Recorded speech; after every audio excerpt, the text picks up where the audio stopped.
little bit different direction today. I bought this piece of Walnut Burl, it's a few years ago, and I've just been letting it sit there and making sure it's dry. It's really dry, it's relatively light. It's got some, looks to have some bug holes in it. It looked like that when I got it, but it's also got a lot of eye figure in it too. So there are going to be some small voids in it, but I don't really care. I'm not going to fill any of them. I'm just going to leave it natural. First thing I want to do is take it over the bandsaw, knock these corners off, and then I will put it on a faceplate. This will be the top, and we'll get this thing turned into a bowl.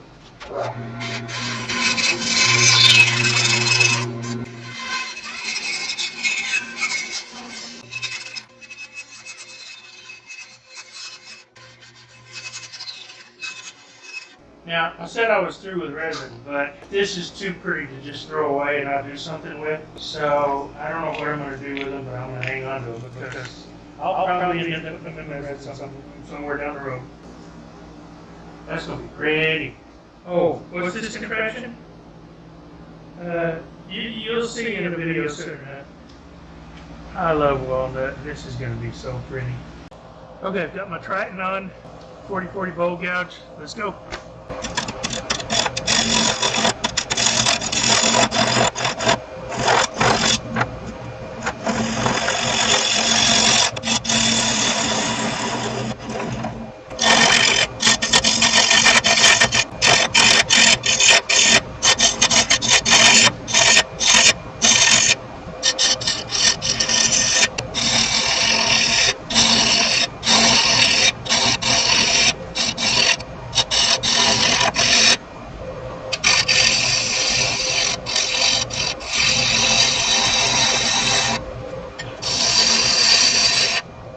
I'm going to make this a closed form.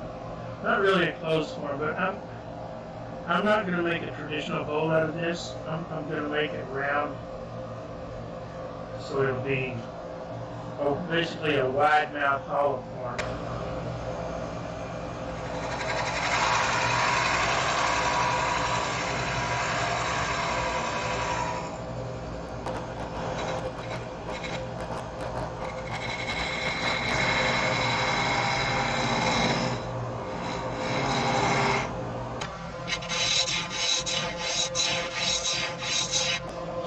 Back to my rule of thirds. This is almost 6 inches wide, so I want a 4-inch foot, is because that will give me plenty of meat for that mortise.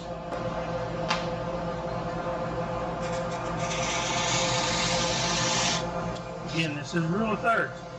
This is 2/3 the diameter.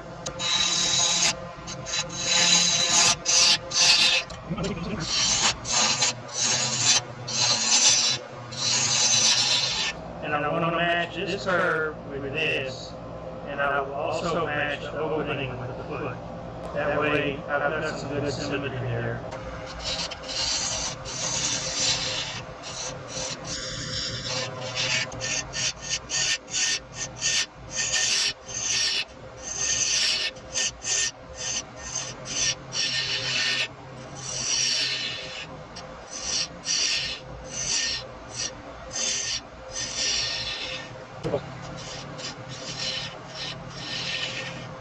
That's really close.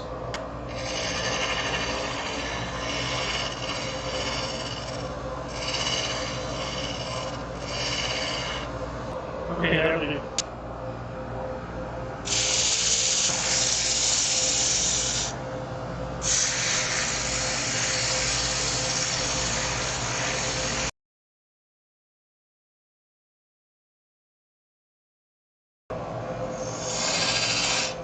Which is my command.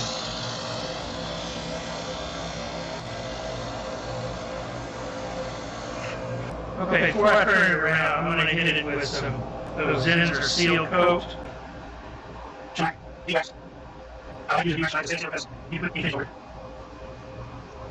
So I'm doing this for 2 reasons.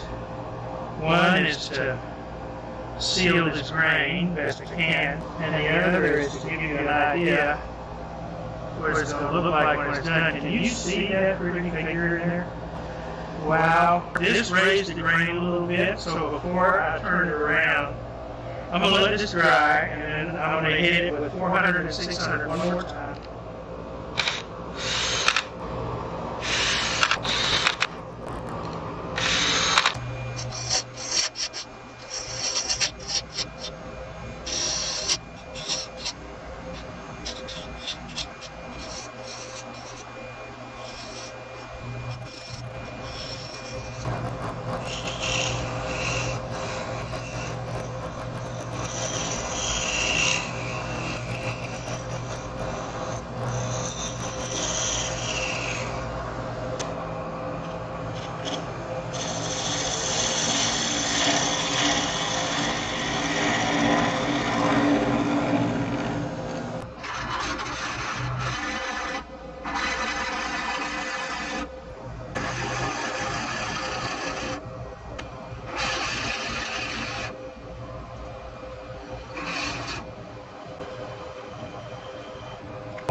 Always hang on to your chuck when you're coming out of the hole.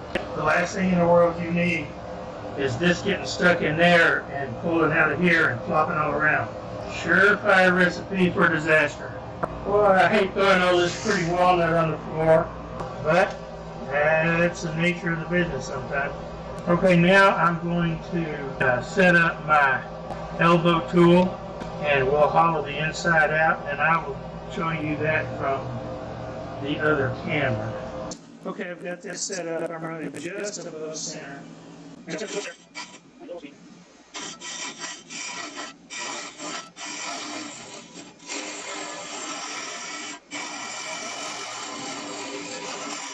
Now, I don't need to use this to hollow this out, but it doesn't beat me up so bad.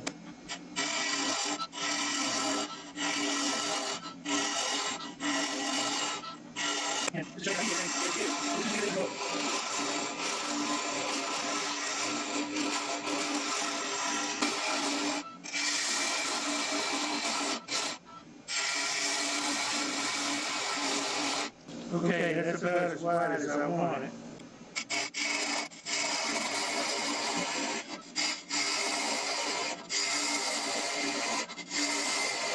So I've got it as wide as I want, and now I'm going in.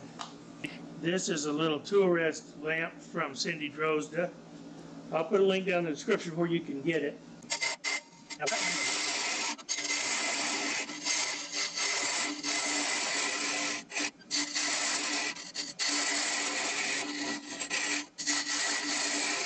Alright, this is not the piece you want to make a donut with, so I'll be stopping and checking my wall thickness.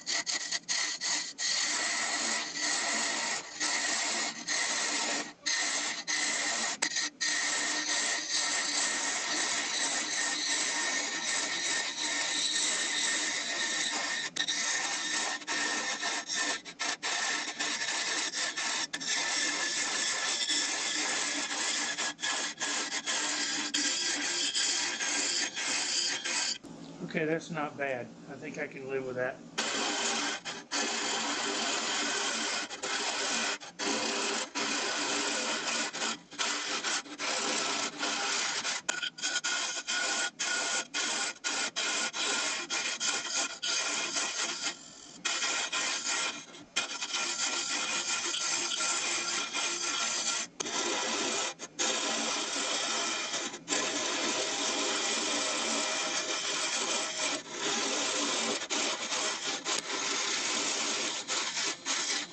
Okay, I got my scraper bar in there.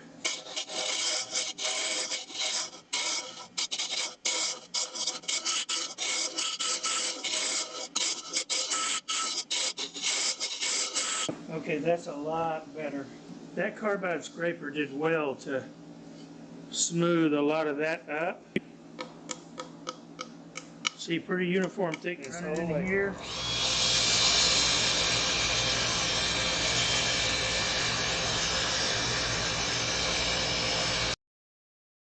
And 1 eternity later. That was 240. I don't think I'm gonna get it any smoother than that. I really don't.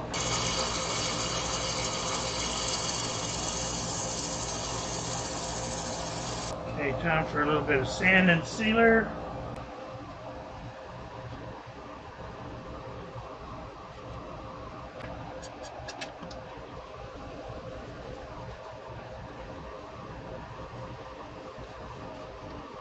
Okay, now we'll let that dry for a good while. And then knock it back with 4 and 600. Probably knock it back with 240 on the inside. And then we'll come back. I'll turn it around, put it in the cold jaws, and we'll finish off the bottom. Well, look how pretty it's looking. Got my cold jaws mounted. Okay, running pretty true. In the cold jaws, you don't want to go over 600. I want to do two things. One is get rid of this so that it doesn't look like I chucked it. I'm just funny that way. I don't like you to be able to see how I held the piece.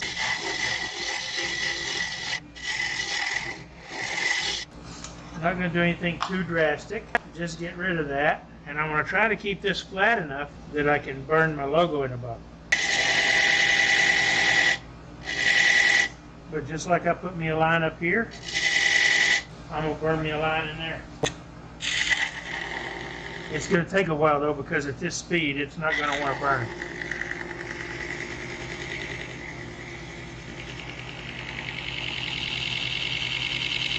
Okay, I lied. I like that a lot. I mean, and just like that, boom, you don't know how I held it. Billy, I don't have cold jaws. You can always make a jam chuck, do the same thing. And there are plenty of videos out there to show you how to make jam chucks.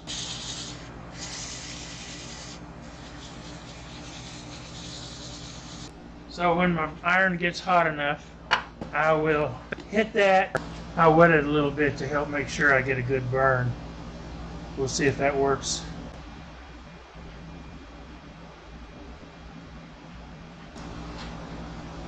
Not bad. Not bad at all. I'll let this dry some because that really raised the grain a lot. And then I'll come back and sand it one more time, and then I will take it over to the bench and come back and we will put the finish on. I almost forgot to do the Axe Abrasive paste. Since I'm going to use antique oil on this, I'm going to do the Axe Abrasive paste first.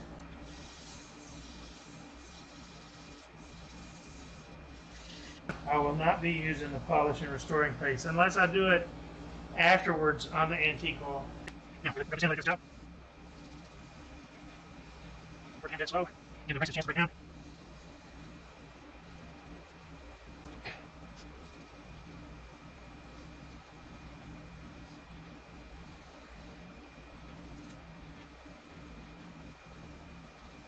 Oh yeah, that's pretty. And it feels so much better than it did before I applied it. Like I've said in the past, I often like to use an oil-based finish for dark woods. Not to say lacquer wouldn't look good on here, even with the holes and voids in it, because it would.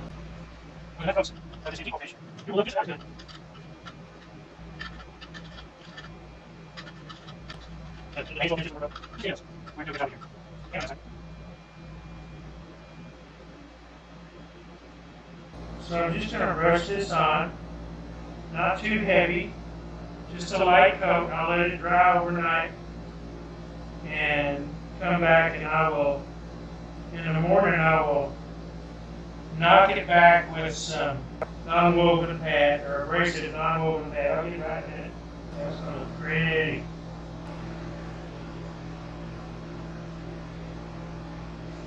I'll come back in the morning. We'll do another coat, see how it looks, and I'll do it as many times as I need to, and I will knock it back as I need to too as I go. So when it's all said and done, we'll come back. It is time to buff this out. So we're going to buff this out with and I'll polish it up with max polish and stone piece. I think it.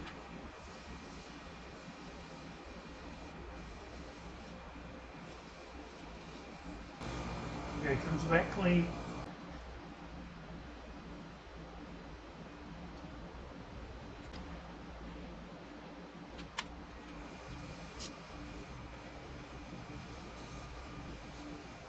Okay, now I'll let this sit a few minutes, and I'll come back and buff it with a cotton cloth, give the wax a chance to set up a little.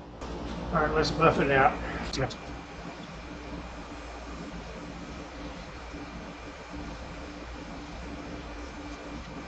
Well, I'm not terribly happy with this, but everybody else will be. Here's that little Walnut Burl. It's got some really, really cool figure in it. The inside is done. I put antique oil on the inside. I got enough on the bottom. I didn't quite get enough on the sides, I don't think, but it's coated. It's nice and protected. I sanded it fairly well. I mean, it's still got some rough spots in there, but that was as good as I could do without ripping my fingers off. I've got my logo burned in the bottom. Antique oil finish, 4, maybe 5 coats. Love with X, abrasive paste, and finished with X polishers. It's got a nice little sheen to it. It's really light, but pretty little piece of walnut. You can see the eyes. I didn't fill any of them. I just left it natural. I left it like God created it, so I'm happy with that.